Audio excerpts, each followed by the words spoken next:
ஏழு சபைகளுக்கும் எழுதுகிறதாவது, இருக்கிறவரும் இருந்தவரும் வருகிறவருமானவராலும் அவருடைய சிங்காசனத்துக்கு முன்பாக இருக்கிற ஏழு ஆவிகளாலும் உண்மையுள்ள சாட்சியம் மறுத்து வந்து முதல் பிறந்தவரும் பூமியின் ராஜாக்களுக்கு அதிபதியும் ஆகிய இயேசு கிறிஸ்துவினாலும் உங்களுக்கு கிருபையும் உண்டாவதாக. நல்ல பிதாவே, வார்த்தைக்கும் வருகிறேன். இந்த வேத பாடத்தை ஆசீர்வாதத்தில் கற்றுக்கொள்ள எனக்கு உதவி செய்யும், கற்றுக் கொடுக்கவும் எனக்கு உதவி செய்யும். இயேசுவின் மூலம் வேண்டுகிறேன் பிதாவே. ஆசியாவில் உள்ள 7 சபைகளுக்கு 2 வாரமா பார்த்துக்கிட்டு இருக்கோம். ஏசியா மைனர்னு சொல்லுவாங்க. ஆசியாவில் இருந்த மேற்கு பகுதி. இப்ப எங்க இருக்கு அது அப்படின்னா, துருக்கி நாடு இருக்குல்ல, துருக்கி நாட்டுல ஒரு பகுதி. போன வாரம் உங்களுக்கு படம்லாம் கொடுத்தாங்கல்ல, வச்சிருக்கீங்களா? வீட்டில் வச்சுட்டு வந்துருக்கீங்களா? பைபிள் வரும்போது நம்ம படத்தை கொஞ்சம் கொண்டாங்க, வந்தா அது புரியும். அதனால படத்தை கையில் வச்சுக்கிட்டீங்கன்னா, பத்மம் எங்க இருந்தது, எபேஸ் எங்க இருக்கு அப்படின்னு ஒவ்வொரு சபையும், ஏசியா மைனர் இப்பொழுது இருக்க துருக்கி, இந்த துருக்கியில ஒரு பகுதி தான் ஏசியா மைனர். எப்போ இது எப்போ எழுதப்பட்டது? கிபி 95 நாடு கடத்தப்பட்டார். டொமிஷியன் காலத்தில். போன வாரம் பார்த்து கொடூரமான சர்வாதிகாரி. அவர் காலத்தில் மட்டும் 40,000 கிறிஸ்தவர்களை அவர் கொலை செய்தார். இரத்த சாட்சியாய் மறித்தார்கள். யோவான தூக்கி கொதிக்கிற எண்ணெயில போட்டார். அவர் சாப்பிட்டார். நாடு கடத்தினார். அங்க பத்மதீவில் அவர் இருக்கும் பொழுதுதான் இந்த காரியங்கள் அவருக்கு வெளிப்பட்டது. ஒரு வருஷம் கழித்து அவரை விடுதலையாக்கினார்கள். எபேசுக்கு வந்தார். எபேசு தலைமை சபை போல இருந்தது. எபேசுல இருக்கும் பொழுது கிபி 96 தான் அந்த வெளிப்படுத்தின விசேஷம் அவர் எழுதினார். இதுதான் சபை சரித்திரத்தில் உள்ளது. ஆகவே முதலாம் அதிகாரத்தை அவர் எழுதும்போது 3 காரியங்களை அவர் சொன்னார் என்று நான் சொல்ல இருக்கிறேன். மறுபடியும் ஞாபகப்படுத்த விரும்புகிறேன். முதலாவது, தான் யார் என்பதை அவர் அறிமுகப்படுத்துகிறார்.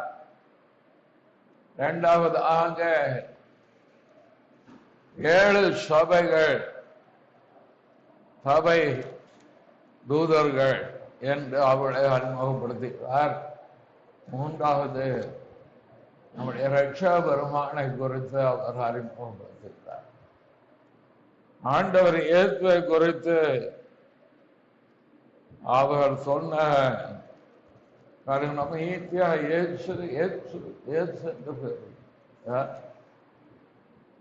அவர் யார்? 5ஆம் வசனம், உண்மை உள்ள சாட்சியம் மறித்தொழுந்து முதற் பிறந்தவர் பூமியின் ராஜாக்களுக்கு அதிபதியுமாகிய இயேசு கிறிஸ்துவினால் கிருபையின் சொன்னார். ஏதுங்கிற பேரை சொல்லும் போதே ஒரு தெய்வ பயம் வரும். சர்வவல்லமை உள்ள கர்த்தர், இருக்கிறவரும் இருந்தவரும் வருகிறவரும் ஆகிய சர்வவல்லமை உள்ள கர்த்தர், நான் அல்பாவும் ஒமேகாவும் ஆதியும் அந்தவுமாய் இருக்கு. அடுத்தது இன்னொன்னு அவர் சொல்றார். இந்த 7 சபைகளை குறித்து சொல்லும் போது, இந்த சபையில இருக்கிற மக்கள் எதுவோ அதுதான் நாமம். அதை புரிந்துவிடும். அதை 6ஆம் வசனத்துல எப்படி சொல்றார்? நம்மிடத்தில் அன்பு கூர்ந்து தமது இரத்தத்தினாலே நம்முடைய பாவங்களை நம்மை கழுவி தம்முடைய பிதாவாகிய தேவனுக்கு முன்பாக நம்மை ராஜாக்களும் ஆசாரியர்களும் ஆக்கின அவருக்கு மகிமையும் வல்லமை என்றைக்கு உண்டாயிருப்பதாக. நம்மை யாருன்னு சொல்றாரு ஆண்டவர்? ராஜாக்களும் யாராவது வந்து ஆச்சாரிய முதல் பங்கு எனக்கு தான், நான் தான் எடுத்துட்டு ஓடுவேன்னா சொன்னா நம்பாதீங்க. அதெல்லாம் கள்ள போதனை, கள்ள அப்போஸ்தல, கள்ள போதகர்கள். இயேசுவின் அதை என்ன திரும்ப வாசிங்க. நம்மிடத்தில் அன்பு கூர்ந்து தமது இரத்தத்தினாலே நம்முடைய பாவங்களை நம்மை கழுவி. அப்ப நம்மளை ரட்சித்திருக்காரா? ஐயா இருங்க, நம்மளை ரட்சித்திருக்காரா? ரட்சிக்கப்பட்ட எல்லாருமே யார் என்பதை கீழே சொல்றார். யான்னு சொல்றாரு? தம்முடைய பிதாவாகிய தேவனுக்கு முன்பாக நம்மை ராஜாக்கள ஆச்சாரியமா. அவர் அப்போஸ்தலன் என்னதான் சொல்றாரு? நம்மை சேர்த்தாரு. இயேசுவின் இரத்தத்தால் மீட்கப்பட்டவர்கள் யார் யார் இருக்கிறார்களோ அவர்கள் எல்லாரும் தேவனுக்கு முன்பாக ராஜாக்கள், ஆச்சாரியர்கள். சும்மா ஆச்சாரிய நான் லேவிய வசனத்துக்கு போறாம்ப பேசக்கூடாது. அப்படி ஒரு எண்ணம் இருந்தா உள்ளத்துல வந்து எடுத்துடணும். ரட்சிக்கப்பட்ட ஒவ்வொருவரும் ராஜாக்கள், ஆச்சாரி. வெளிப்படுத்தின 5ஆம் அதிகாரம் 10ஆம் வசனம்.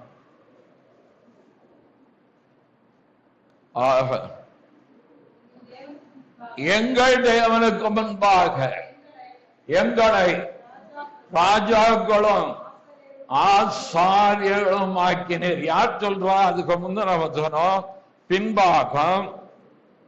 ஏனெனில் நீர் அடிக்கப்பட்டு சகல கோத்திரங்களிலும் பாஷைக்காலும் ஜனங்களிலும் ஜாதியிலிருந்து எங்களை தேவனுக்கென்று உடைய ரத்தத்தினாலே மீட்டுக் கொண்டு ரட்சிக்கப்பட்ட எல்லாரும் ராஜாக்கள், ஆச்சாரியர்கள். ஊழியக்காரன் ஆச்சாரி. ஏண்ட கொண்டாந்து தசம் கொடு, ஏண்ட காணிக்க கொடுங்க. கள்ள போதக, கள்ள ஊழியக்காரன். வசனத்தை எடுத்து போறீங்க.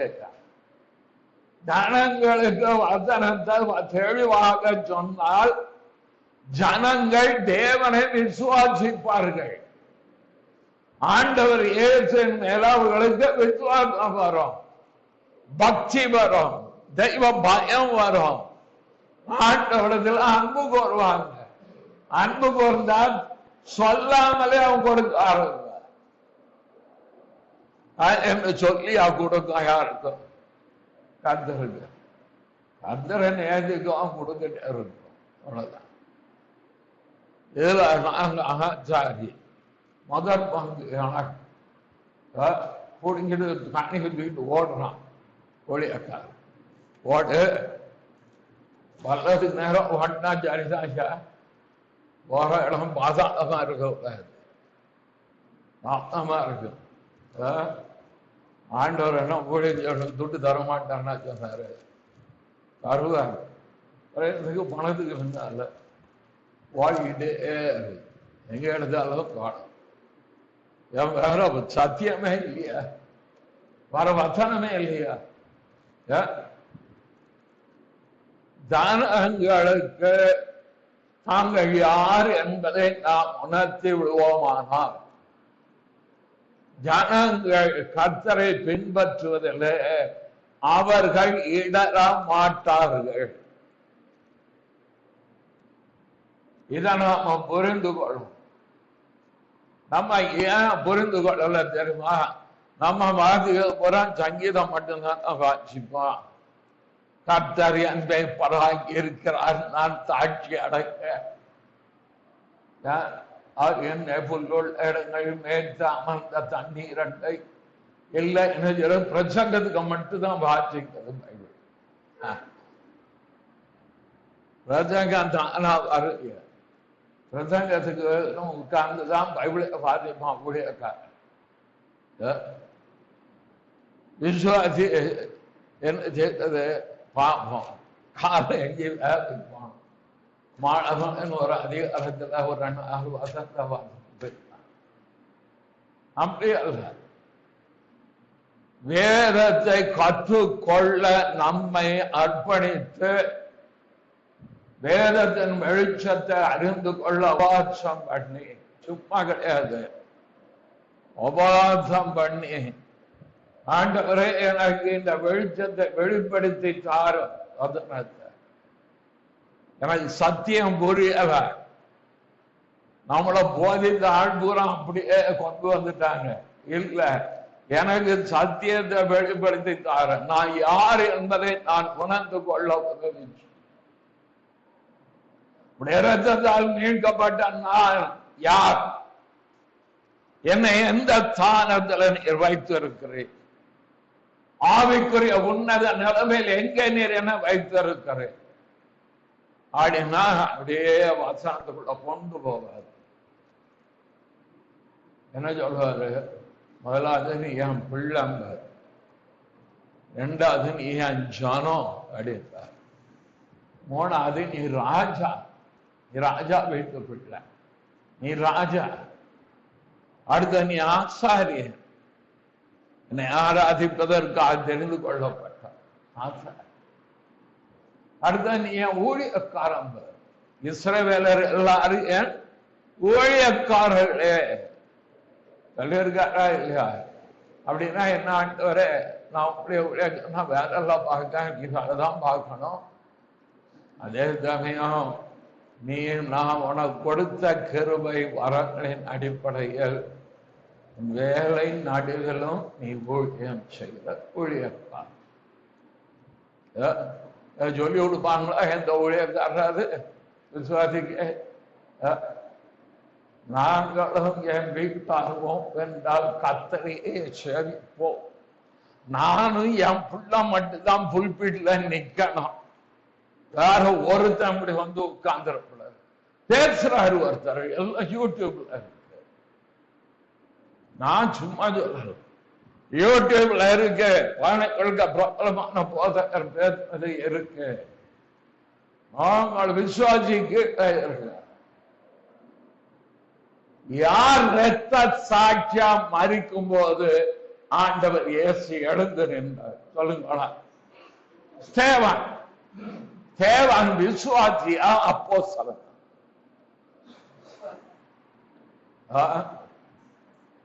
ஸ்தேவான் அப்போஸ்தலனா? விசுவாசி. பிலிப்பு யார்? விசுவாசி. பன்னபாய் யார்? விசுவாசி. அந்த விசுவாசியை கர்த்தர் எடுத்து உபயோகப்படுத்துறார். உனக்கு எந்த வலிக்கு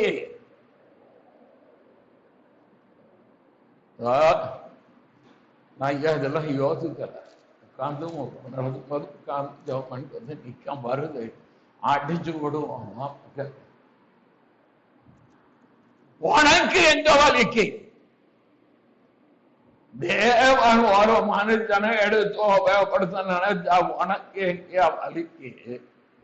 ஒழியாங்க சுழுக்கெடுத்து விட்டு வர்றாங்க. விசுவாசிக்கு தேவன் ஒரு கிருபை கொடுத்தால் அந்த கிருபை என்னதென்று உணர்ந்து அறிந்து அவனையும் தேவனுடைய ஊழியத்தை நடத்துவதற்கு தான் ஊழியக்கான தேவன் அபிஷேகம் பண்ணி வைத்திருக்கிறார். அப்போ அதை செய்தார்கள். நாங்க மட்டும்தான் இருப்போம், வேற எவனும் இருக்கக்கூடாது. பிசாசு எதையாவது விதைஞ்சிட்டு போயிடுவான், இவங்களை அதை வச்சுக்கிட்டு ஓடுவாங்க. என்ன சொல்றான்? அப்போஸ்தலர் 6ஆம் அதிகாரம் 3ஆம் வசனம். ஆதலால் சோதரரே, பரிசுத்த ஆவியும் ஞானம் நிறைந்து நற்சாட்சி பெற்றிருக்க 7 பேரை உங்களே தெரிந்து கொள்ளுங்க. நீங்க யாரு? விசுவாசி. விசுவாசியிலிருந்து 7 பேரை தெரிந்தெடுனாரு. அதுல சேவன் ஒருவர். ஆண்டவர் விசுவாசிய வரவேற்க எந்திரிச்சு நின்றாரு. ஊழியக்காரன் வரும்போது, நான் உன்னை அறிய, நீ எவ்வளவு தரோன்ற. அது தெரியுமா டேஞ்சர். ஆண்டவர் பத்தி சாத்தானம் இப்ப கிருபையா இருக்க, ரொம்ப கிருபையா இருக்க. நியாய திருப்புல போய் உட்கார்ந்த உடனே ஒண்ணு தெரியாத, நீ எவ்வளவு தார், நான் உன்னை அறியலாண்டவரை உலகம் வலதுக்கு தெரிய, பல்லவத்துக்கு தெரியாது. போய் சேரு, ஜாக்கிரதையா இருந்து ஓடின செய்ய. ஆட்களின் சப்போர்ட், ஏகப்பட்ட பணம். ஏத்துநாதர் இருக்காரா? சபைக்குள்ள ஏத்துநாதர் இருக்காரா இல்லையா? அவதைக்கு வரும்போது பார்த்தேன், அருமையா இருக்கும். கடைசி கால சபை. ஆண்டவர் இங்க இருக்காரா இல்லையான்னு ஊழியக்கானுக்கே தெரியல. அதுல அவதைக்கு வரும்போது கிளியனா எடுத்து சொல்றேன். அதனால 3 பேரை கொடுத்து அவர் சொல்றார், தன்னை அவர் அறிமுகப்படுத்துகிறார். தன்னை அறிமுகப்படுத்தும் போது நான் ஏன் இங்க வந்து விழுந்திருக்கேங்கிறத அவர் சொல்றாரு. 2வது ஆண்டவரை அறிமுகப்படுத்துகிறார். 3வது, நீங்க 7 சபை உள்ள விசுவாசிகள், நீங்க யார் என்பதை அவர் அறிமுகப்படுத்த. எல்லாம் தெரிஞ்சாதான் நம்ம ஆவிக்குரிய ஜீவத்துல நிலைச்சு ஆண்டவரை நேசித்து வளர்ந்துகிட்டே போகணும். இதையெல்லாம் சொல்லிட்டே வரும்போது அவர் கடைசியில ஆண்டவர் சொல்றார், 19ஆம் வசனம், நீ கண்டவைகளையும் இருக்கிறவைகளும் இவளுக்கு பின்பு சம்பவிப்பவைகளையும் 2 காரியம் வெளிப்படுத்துறது. முதல் 3 அதிகாரமும் அப்பொழுது நடந்து கொண்டிருந்த காரியம். 3ஆம் அதிகாரத்துக்கு அப்புறம் 19 அதிகாரங்களும் இனிமேல் நடக்க போகுது. நான் எடுக்கிறது 3ஆம் அதிகாரம் வரதான். அது வரதான் எனக்கு தெரியும். தெரிஞ்சதுதான் நான் உங்களுக்கு சொல்லிக் கொடுக்க முடியும். 19க்கு 4ஆம் அதிகாரத்திலிருந்து எடுத்தீங்கன்னால நிறைய கான்ட்ரடிக்டரி, எதிர்மையான கருத்துக்கள் நிறைய. அதுக்குள்ள நம்ம போக வேண்டாம்.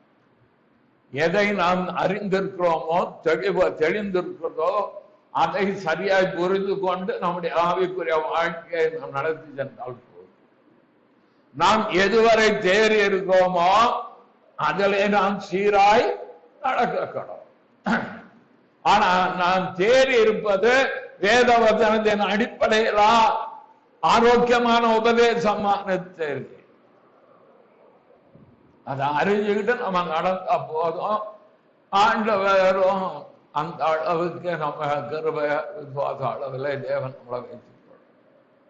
சரி, இந்த 7 சபையில முதலாவது எந்த சபைக்கு எழுதுறாரு?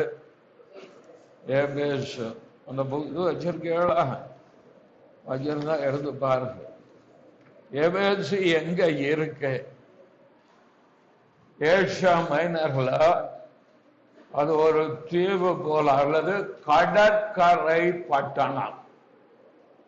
நான் அதுக்கு 2ஆம் அதிகாரத்தில் உள்ளதை பேச ஆவிக்குறதுக்கு வர்றதுக்கு முன்னால இந்த எபேசை பற்றி கொஞ்சம் உங்களுக்கு கொஞ்சம் சரித்திர பாடம் மாதிரி தெரியும். ஆனா அது அறிந்து கொள்வது நல்லது. இந்த எபேசு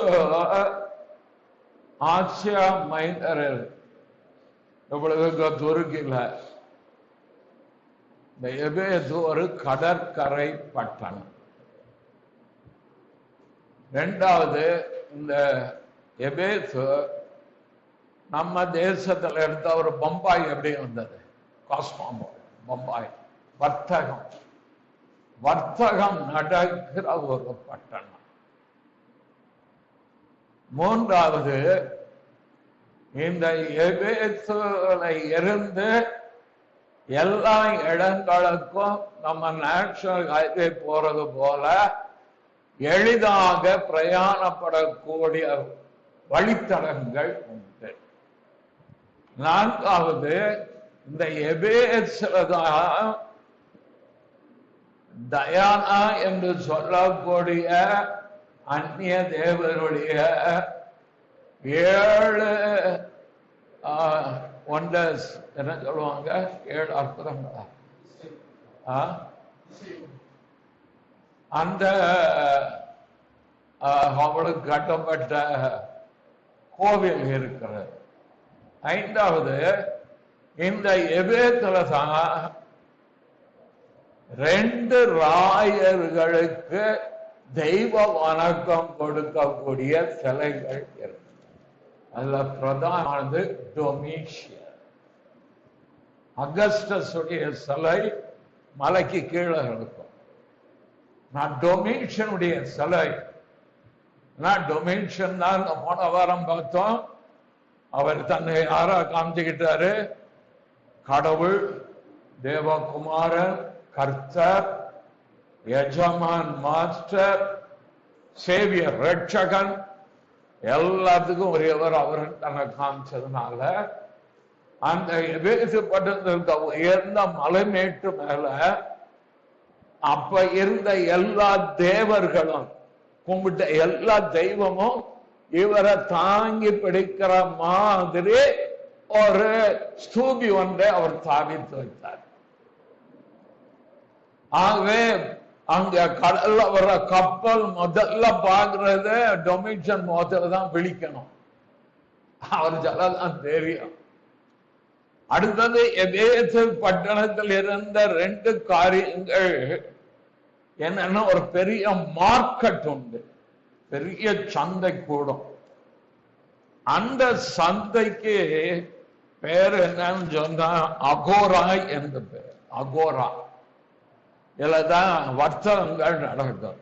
ஆனா ஒரு கண்டிஷன், இந்த அகோரா மார்க்கெட்டுக்குள்ள நீங்க போகணும்னா, நீங்க வியாபாரம் செய்ய போனாலும் சரி, இல்ல வாங்க போனோம்னாலும் அந்த என்ட்ரன்ஸ்ல நம்ம ஊர்ல விபூதின்னு சொல்லுவாங்கல்ல, அத மாதிரி ஒண்ணு இருக்கும், சாம்பிராணி மாதிரி.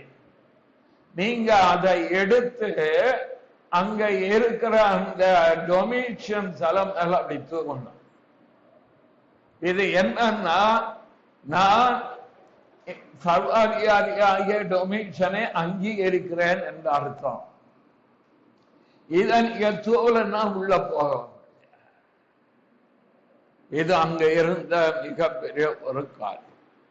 ரெண்டாவது, வருஷத்துக்கு ஒரு தடவை ராயனே எங்கள் கடவுள் என்று வருஷத்துக்கு லார்ட்ஸ் டே, அந்த நாள் எல்லாரும் என்ன அறிக்கை செய்ய வேண்டும். எபேசு பட்டணத்தில் இருக்கும். புரியுதா? எபேசு பட்டணங்கிறது எவ்வளவுங்கிறது எபேசு நிருபத்தில். இதை இவர்கள் அறிக்கை செய்ய வேண்டும். அறிக்கை செய்யணும்னா ரத்த சாட்சி தான். ஆகவே டொமிஷனுடைய காலத்தில் எபேசு பட்டணம் அது முதன்மையான ஏசியா மைனரில் ஒரு பட்டணமாக இருக்கு. இதுக்கு நீங்க பாத்தீங்கன்னா ஜோஸ்டவன் ஒருத்தர், அவர் தான் அந்த எபேசு இப்ப இருக்க துருக்கி எபேசு பட்டணத்துக்கு போய் அங்க உள்ள அகழ்வாராய்ச்சி லைப்ரரி ஒண்ணு இருக்கு. அந்த லைப்ரரி இன்னும் அந்த இடங்கள் முழுவதும் யுனெஸ்கோ மூலம் அது பாதுகாக்கப்பட்டு வருகிறது. மார்க்கெட் நடந்த இடம், டொமிஷன் சிலை இருந்த இடம் இன்னும் இருக்கு. அது போக லைப்ரரியில என்னென்னலாம் இருந்தது, அந்த அருங்காட்சியத்தில் எதெல்லாம் இருந்தது என்பதை நீங்க யூடியூப்ல எடுத்து பார்க்கலாம். ஆங்கிலத்தில் இருக்கும். ஆனால் நல்ல ஒரு பதிவு. அது அந்த இடத்திலே போய் பார்த்து அதை எடுத்து ஒவ்வொரு இடமா அவர் காண்பிப்பார். நான் அதைத்தான் ஃபாலோ பண்றேன். அது உண்மையை சொல்லுது. நான் நிறைய பேத்துக்காக போனேன். இருக்கிறதுக்கே நம்ம வர்றதுக்கு ஜோம் பண்ணி சர்ச்சை கூட்டிட்டு போயிட்டு வாருங்கன்னு சொல்ல வேண்டியது. ஆண்டவர் அந்த எபேசு பட்டணத்தை என்ன செய்தார்? ஆண்டவர் சபையை கட்டினார். சரி, இந்த எபேசு பட்டணத்துக்கு முதல்ல யார் போனார்? எபேசு பட்டணம் எப்படி கிறிஸ்துவுக்குள் வந்தது? எபேசுவை ஆண்டவர் இதெல்லாம் கேள்விக்கு விட கண்டுபிடிச்சார் தான் அவர் என்ன சொல்ல வாராருங்கிறது நமக்கு புரியும். அந்த அப்போது வெளிப்பது 2 இடத்துக்கு பேசுனா ஆவிக்குரிய சத்தியங்கள் அப்போஸ்தலர் நடவடிக்கைகள் 18ஆம் அதிகாரத்தில் ஒரு சம்பவம் நடக்கிறது. 18ஆம் அதிகாரத்தை திருப்பினீங்கன்னா 24 இருந்து 28 வரை பார்த்தீங்க பார்ப்போம். அப்பொழுது அலெக்சாந்திரியா பட்டணத்தில் பிறந்தவனும் சாதுரியவானும் வேதாகமங்கள் வல்லவனுமான அப்பல்லோ என்னும் பேர் கொண்ட ஒரு யூதன் எபேசு பட்டணத்துக்கு வந்தான்.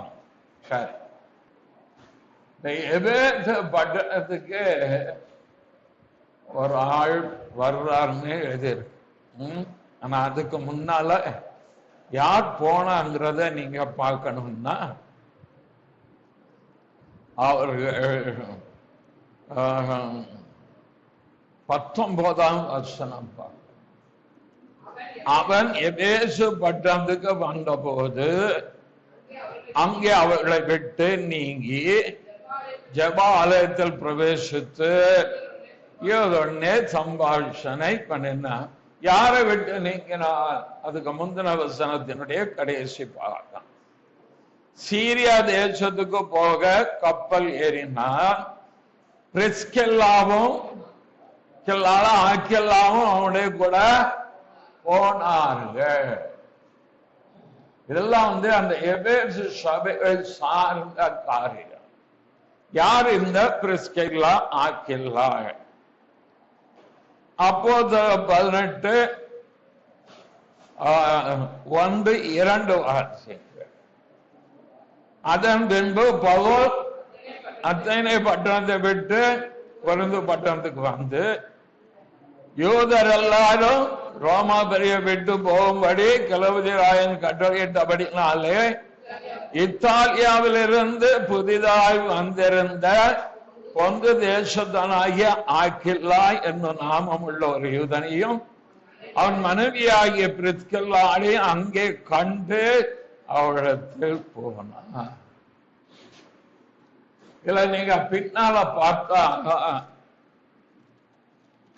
பிரிஸ்கில்லாள் பேர் முன்னால வந்துடும், ஆக்கில்லாள் பேர் பின்னால வரும். அதுல இதுக்கு முந்தின வந்தன பார்த்தோம்ல, பிரிஸ்கில்லாவும் ஆக்கில்லாவும். இந்த பிரிஸ்கில்லா மிக கணம் பொருந்திய, அவளை குறித்து என்ன சொல்லப்பட்டிருக்கா? வெல்த்தி லேடி என்று சொல்லப்பட்ட அந்த தனத்திற்குரிய ஐஸ்வர்ய மிகுந்த ஒரு பெண்மணி என்று ஒரு சரித்திர குறிப்பு சொல்கிறார். ஆகவே இவர்கள் ரோமாபுரியிலிருந்து வந்தாங்க. என்ன எங்க வந்தாங்க? கொரிந்து பட்டணத்தில். கொரிந்து பட்டணத்தில் யார் சந்திக்கிறா? பவுல் அவர்களை சந்தி. அவர்கள் என்ன தொழில் உடையவர்களா இருந்தார்கள்? கூடாரம் பண்ணுகிற தொழிலாளர்கள். நீங்க கூடாரம் பண்ண சீப்பா நினைக்கிறீங்க, அது நல்ல ஒரு வருமானம் தரக்கூடிய நல்ல தொழில். இதை இணைத்து கொண்டு இவங்க எங்க வராங்க? முதல்ல எபேசுக்கு வருகிறார். எபேசுல வந்த பவுல் பிரிஞ்சு போறாரு. அதுக்கப்புறம் அவர் புறப்பட்டு போயிடுறாரு. ஆனால் எபேசுல யார் இருக்கா? ஆய்கல்லாவும் பிரிஸ்கெல்லாம். இந்த இடத்துக்கு யார் வாரா? வாட்சங்க ஐயா 24ஆம் வசனம். அப்பல்லோ என்கிற யோதன் இவன் பிரசங்கம் பண்றதுல வேதாங்களில் வல்லவன். பாடமா தெரியும்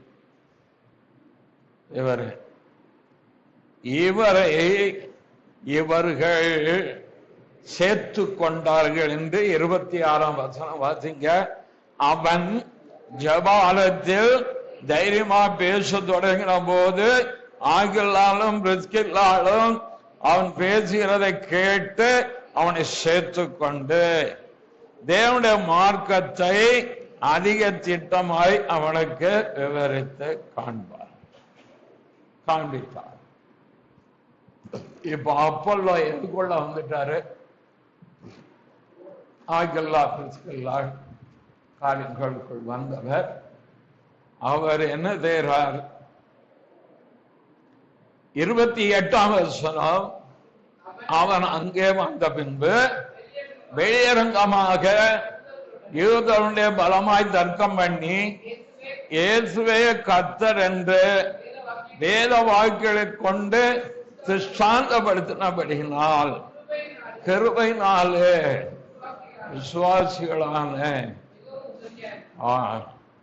விசுவாசிகளுக்கு மிகவும் தரியம். இவரை குறித்து நீங்க படிக்கணும்னா 1 எபேசியர் 1:6 அது இருக்கும். தீத்துல 3:13 இருக்கும். குறிக்கணும், குறிச்சுக்கோங்க. நேரம்ல வாசிக்கிறார். இந்த அப்பல்லோ எபேசுக்கு போனார். அப்ப எபேசுல இவர் சிலரை தேவனுடைய மார்க்கத்திற்குள் கொண்டு வந்தார். இவர் இயேசுவை ஏற்றுக்கொள்ளும் முன்பாக புரிந்து கொண்டார்.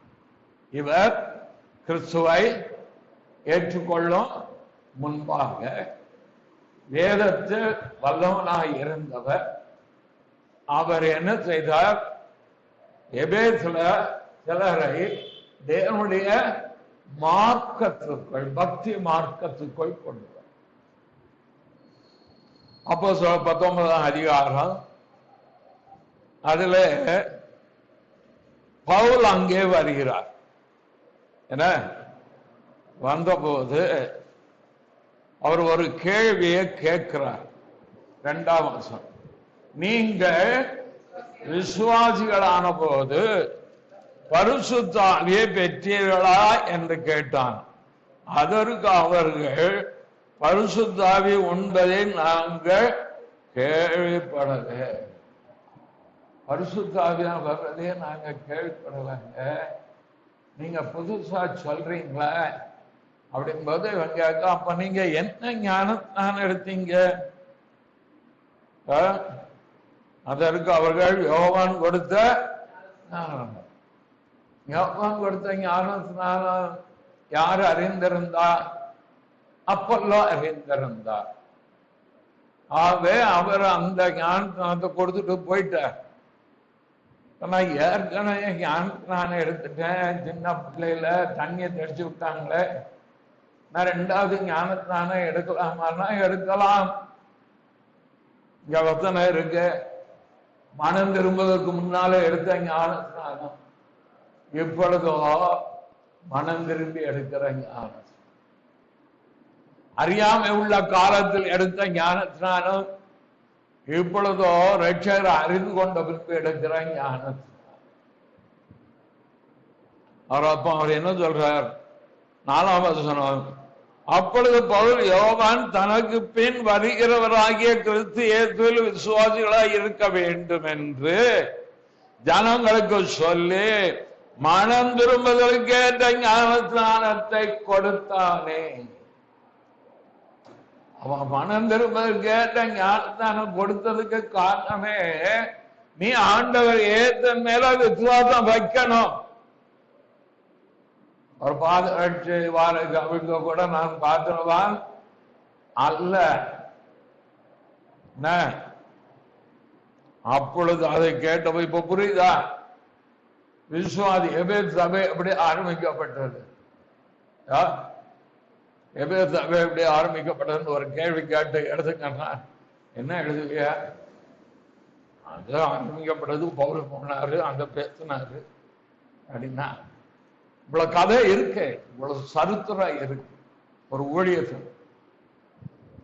அப்போ அதை கேட்டபோது அவர்கள் கர்த்தராகிய இயேசுவின் நாமத்தினாலே ஞானத்தினாலும் பெற்றார்கள். இப்ப விசுவாசிகளாய் மொத்தம் எத்தனை விசுவாசி தெரியுமா? எத்தனை விசுவாசி? 7ஆம் வசனம், அந்த மனுஷர் எல்லாரும் ஏறக்குறைய 12 பேர் வச்சு ஆரம்பிக்கப்பட்ட சபை.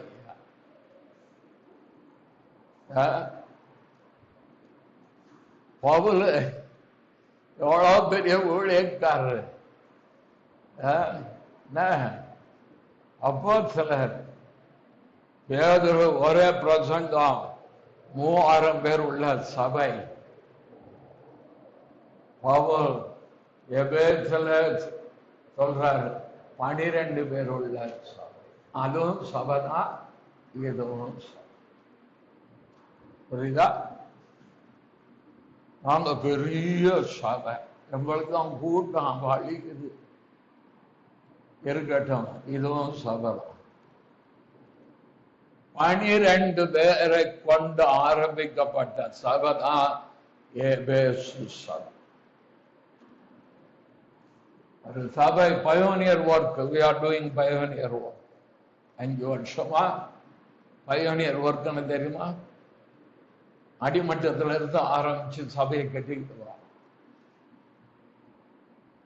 2019 ஜூலை 14ஆம் தேதி நான் இங்க வரும்போது நினைச்சேன், யாரு வெல்ஃபிரடா அம்மா, அக்கா, நான், என் மகன், வயசு உள்ளவர் தானே இருப்போம். கர்த்தாவே வந்தா ஒரு குடும்பம் வந்து உட்காந்து, மேரி சோதரி குடும்பம் 3 பேர் கர்த்தர் கிரியை செய்தார்.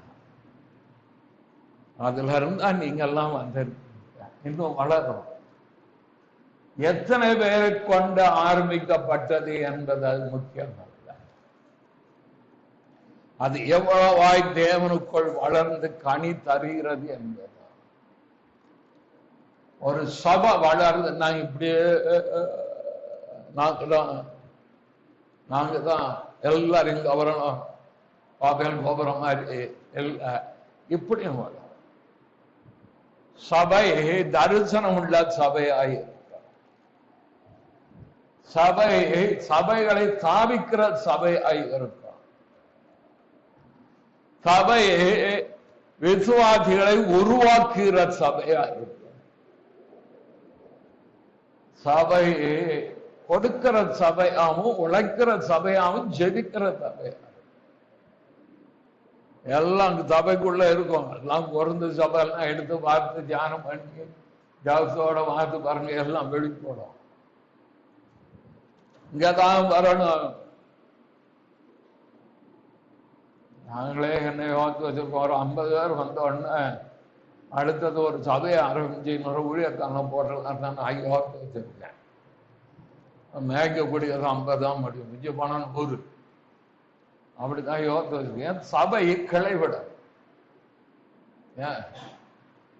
ஏன் களைவிட மழக்காங்க தெரியுமா? துட்டு வெளியே போயிடும். வேற ஒண்ணுங்க, காணிக்கைக்கு தாங்க, வேற என்னத்துக்கு? ஒரு ஊழியக்காட்ட சொல்லிட்டு இருக்கேன், நண்பர் சபையில இந்த விசுவாசி வளர்ந்துட்டாரு, அவருக்கு நீர் ஊழியம் கொடுத்து, ஒரு தனி ஊழியம் கொடுத்து அவரை நீர் ஆயத்தப்படுத்தி கொடுத்துரும். நம்ம சொன்னா கேட்க மாட்டாங்க. ஆறு பாட்டுக்கு கொஞ்ச நாள்ல அந்த விசுவாசி இன்னொரு விசுவாசி கூட்டிட்டு தனியா ஊழியம் பண்ணிட்டார். ஏன்டா புலம்புறாரு. புலம்புனது அவர் வெளியே போனதில்ல, கூட்டிட்டு போன விசுவாசி நல்ல தசமா நல்ல ததமா கொடுக்கிறவரா கூட்டிட்டு போயிட்டாரு. நான் ஏற்கனவே ஃபன் பண்ணல, நீர் அவளுக்கு கொடுத்து அவரை தனிச்சு உங்க கண்ட்ரோல்ல வச்சு, தேவனுடைய வேலையா இது கர்த்தருடைய ஊழியம், நம்ம கையில கொடுத்திருக்க.